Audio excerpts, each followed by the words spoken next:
Muling pinaalala ng National Police Commission sa mga dumalo sa PNPA Alumni Homecoming ang pagiging tapat sa serbisyo sa gitna ng pagkakasangkot ng ilang pulis sa katiwalian. Narito ang report ni Benedict Samson.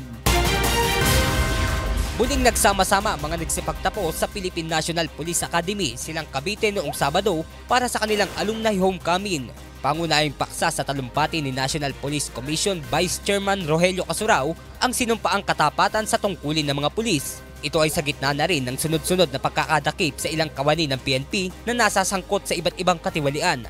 Ayon kay Casurao, dapat mapanatili ng bawat pulis ang integridad ng mga pulis dahil sila ang inaasahan ng taong bayan. No other profession demands a higher ethical standard than that of law enforcement.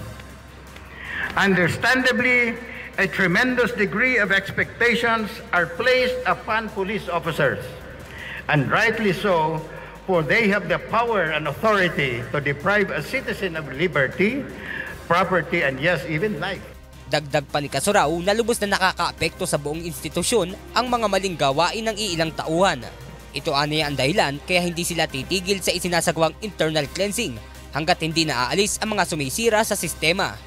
Police officers virtually live in a fishbowl with their norm of conduct both on and off duty, subject to public scrutiny like no other public servants.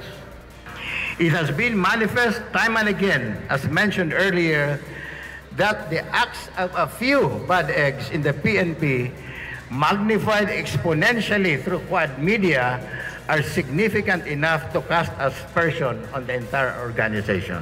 Samantala, kasabay ng naturang Alumni Homecoming, ay binigyang parangal ang ilang PNP officials at Bureau of Jail Management and Penology na nagpakita ng kagalingan sa kanilang serbisyo.